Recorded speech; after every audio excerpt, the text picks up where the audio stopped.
WEG, uma empresa que sempre está cara e eu acabei não resistindo, colocando-a na carteira. Meu nome é Peterson Bruno, eu larguei a contabilidade no Brasil para trabalhar de soldador aqui na Europa. E a intenção, supostamente, vocês já devem saber: investir a grana no Brasil e nunca mais ser empregado de ninguém.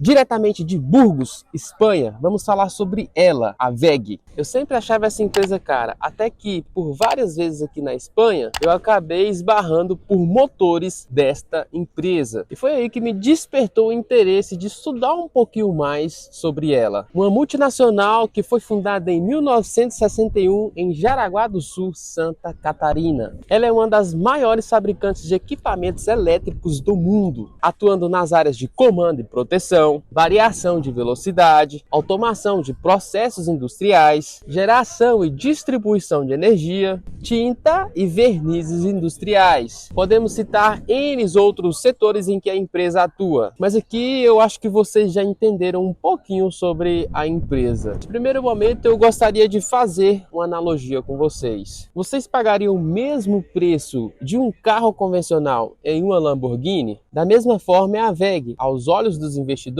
ela vale o preço e sempre vai ser uma empresa com indicadores bem altos. Então acabei descobrindo que alguns investidores, quando vão investir nesse tipo de empresa, escolhem um momento em que, por exemplo, seus indicadores estão em um nível médio. Então, para demonstrar um pouco para vocês aqui na prática, a gente vai entrar aqui no site do Status Invest. Esse site é gratuito e vocês também podem fazer uso dele, tá?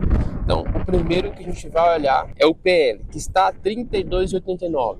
Em comparação com outras empresas que não tem nada a ver com o setor, mas que também a gente investe, é um PL muito caro, de 32, tá? Mas quando a gente olha aqui, por exemplo, no site do Oceans 14, vamos colocar aqui WEG, só para vocês verem, tá? Quando a gente olha aqui embaixo, o que a gente tem que ver? O nível médio, se a gente pode entrar em um nível em que esse PL está alto, tá? Então aqui o site do Oceans 14, ele nos mostra os últimos 10 anos.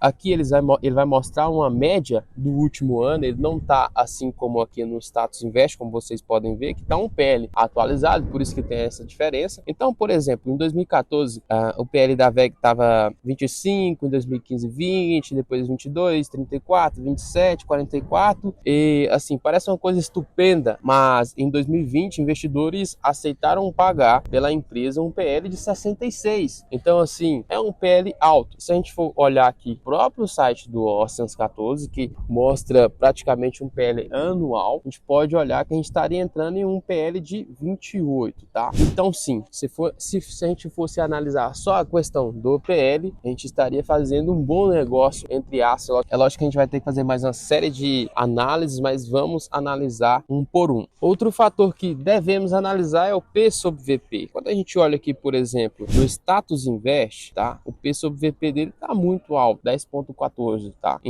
Isso em comparação com outras empresas que também está na carteira. Só que, como eu falei para vocês, uma coisa que eu fiquei muito curioso, a empresa vende para o mundo inteiro. Durante várias vezes eu acabei esbarrando em alguns produtos da WEG, então me despertou interesse, tá? Então vamos analisar o P sobre VP na média anual nos últimos 10 anos, tá? Aqui em 2014, 4,80, 3,92, 4,12, e o valor mais alto foi em 2020 também, que os investidores acabaram pagando ali 13,32 no seu P sobre VP. E hoje, uma média anual estaria aqui, segundo o Oceans 14, 9,21. Então, sim, ainda dá para pegar, dá para entrar. Como falei para vocês, a gente não deve olhar só esse fator isolado. Então, vamos para mais análises. Outro indicador que eu gosto muito, ainda mais o meu tipo de investidor, que sou um pouco meio seguro de uma forma informal, gostaria de explicar para vocês. Eu sou muito seguro com as minhas coisas. É a margem líquida. Margem líquida, basicamente, é quando a empresa obtém as suas receitas, depois tira todas as suas despesas, quanto que sobra para ela. Isso dá uma margem percentual. Então, é importante que os investidores, seria adequado que eles investissem em empresas que tenham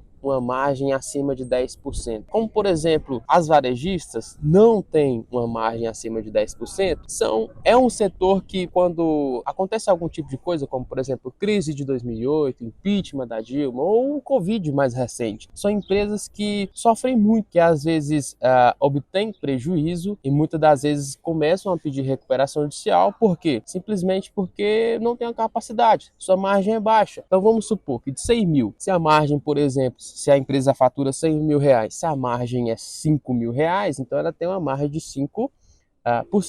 Tá? Se só para ela 5 mil reais limpo, ela tem mais de 5%. Em um evento catastrófico ou que acontece isoladamente só no país, como por exemplo o impeachment da Dilma, se essas empresas venham a sofrer, que as suas receitas começam a baixar e possivelmente os seus lucros também, essas empresas podem ter prejuízo. Então, de 5 mil para zero é quase nada, você tá entendendo? Então, por isso que eu tô falando. É importante a gente sempre escolher empresas que obtenham uma margem acima de 10%. Lembrando que cada caso é um caso e podemos ter estratégias diferentes, como por exemplo uma empresa que a gente está investindo para crescimento, a gente quer dar uma salgada, uma pimentada na nossa carteira, a gente está apostando praticamente naquela empresa, a gente acredita no setor, então não necessariamente teria que ser todas as empresas. É lógico que a gente não pode fazer tudo com todas as nossas empresas, começar a investir de forma aleatória, tá entendendo? Então, por exemplo, 90% da minha carteira praticamente tem empresas que têm uma margem acima de 10%. Quando a gente olha no site, segundo o Status Invest, a margem líquida da VEG é de cerca de 15,70%. Isso é uma margem excelente. Então, sim, pela margem está muito boa. Agora vamos falar sobre uma coisa que eu sou muito seguro,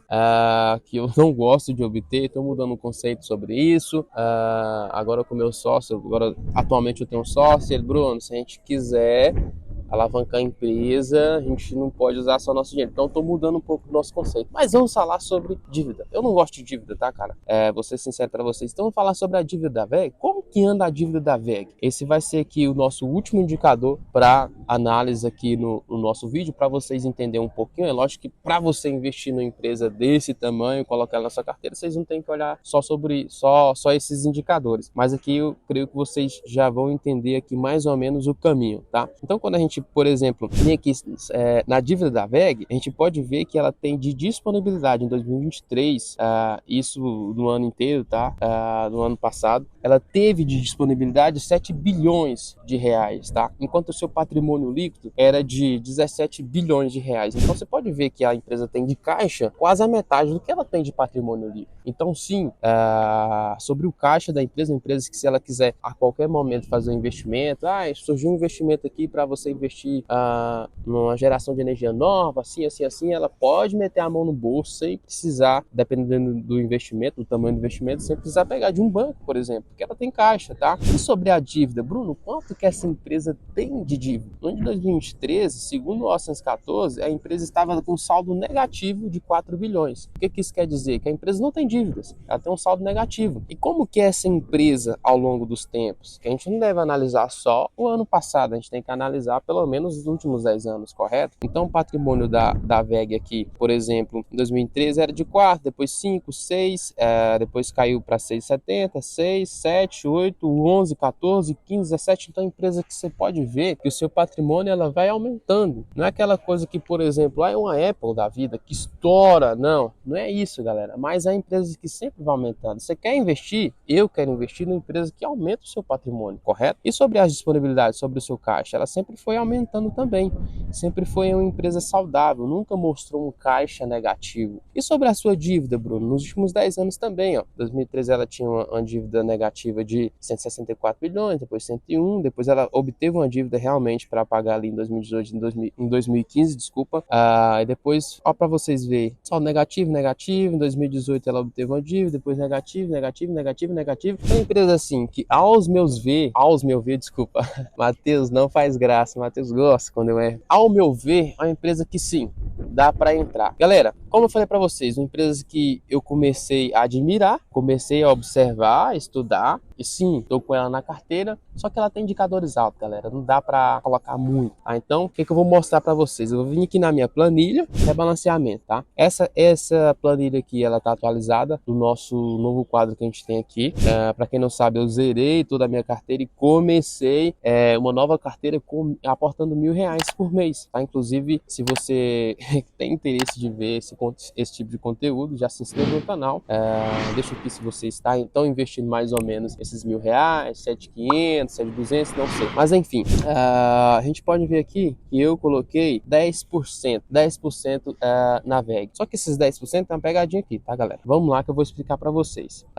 O meu aporte é de R$ 1.000. Quando eu coloco R$ 1.000 aqui, desses R$ 1.000, 30% é para proteção caixa, 30% vai para ações, 30% vai para fundos imobiliários, correto? E sobrou aqui 10% que é de ETF, tá vendo? Isso. Aí fechou 100%. Então, desses 30% de R$ 1.000 seria o quê? R$ 300. Então, desses 30%, 10%, tô parecendo a Dilma, mas às vezes a Dilma tinha um pouquinho de razão, tá? Eu entendo tudo que a Dilma ela quer dizer às vezes. Desses 10% de 30%, ia ficar como se fosse 3%. Você tá entendendo? Então, 3% de R$ 1.000 daria o quê, Matheus? R$ 30? R$ 30? Acertei? Acho que acertei, hein? Então, 3% de R$ 1.000 daria R$ 30. Então a gente estaria investindo R$ 30.